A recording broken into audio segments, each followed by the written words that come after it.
नमस्कार। रउआ सभे के स्वागत बा नया चैनल पर, जहाँ भोजपुरी माटी के मिठास, किताब के समीक्षा आ जिंदगी खातिर बढ़िया सुझाव मिलेला। आज हमनी के नेपोलियन हिल के मशहूर किताब थिंक एंड ग्रो रिच पर चर्चा करब जा, जेकरा में सफलता धन के रहस्य के खुलासा भइल बा। Think and grow rich Napoleon Hill के एगो बहुत मशहूर आ प्रेरक किताब बा, जेकरा में सफलता धन के रहस्य बतावल गइल बा। ये किताब 1937 में लिखल गई रहे, लेकिन आज भी ये लोग के प्रेरित कर रहल बा, आर्थिक सफलता खातिर सही रास्ता दिखा रहल बा। आ एकर किताब में हिल कहत रहे कि अगर आदमी अपन सोच आ विश्वास आ मानसिकता के सही दिशा में ले जाई तो निश्चित रूप से अपन सपना के पूरा कर सकेला। ई किताब में हिल 17 गो सिद्धांत पर जोर देले बाड़े, जेकरा के आदमी ना खाली धनवान बन सकेला बल्कि मानसिक रूप से भी अच्छा हो सकेला, आध्यात्मिक रूप से भी अच्छा हो सकेला। पहला बात बा इच्छा, डिजायर। हिल कहता रहे कि अगर वो धनवान बने के चाहतनी, चाहे कोई भी काम करे के चाहतनी, तो ओकरा खातिर वापस इच्छा होके चाहिए। यानी कोई काम के शुरुआत इच्छा से होकेला। इच्छा के बाद कहता रहे विश्वास। सफलता खातिर रुआ में आत्मविश्वास जरूरी बा। अगर अपन सपना के पूरा करे में रुआ विश्वास करब, तबे रुआ सफल हो सकेनी। विश्वास से दिमाग में ऊर्जा बनेला, जकरा के चलते आदमी के इरादा मजबूत होखेला।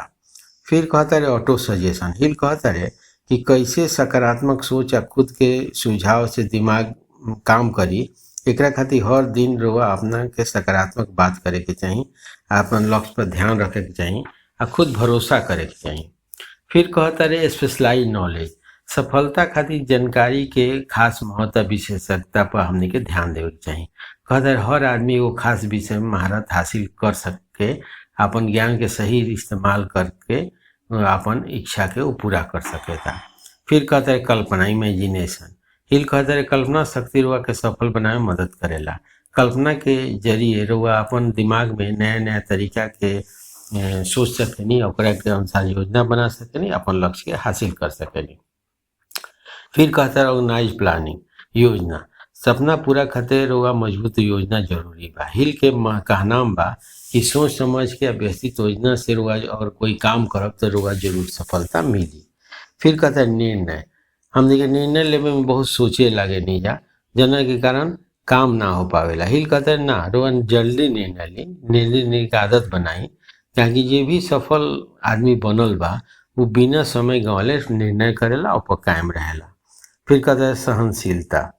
सफलता में कई बार ऐसा नहीं है कि एक बार कोई काम करने सफलता हो जाला, ना असफलता भी आई। ऐसे रुआ सहनशील बने के पड़ी, हार ना माने के चाहिए, तबे सफलता मिली।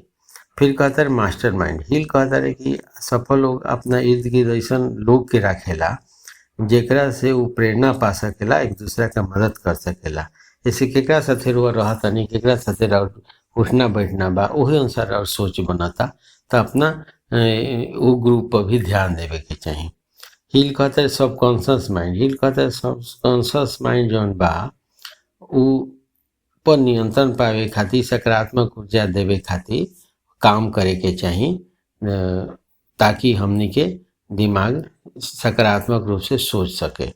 फिर दिमागी ऊर्जा में कहता है कि दिमाग एगो शक्तिशाली उपकरण है, जैसे हमनी के रचनात्मक तरीका से समस्या हल करे में मदद करेला। फिर कहता है छठा इंद्री।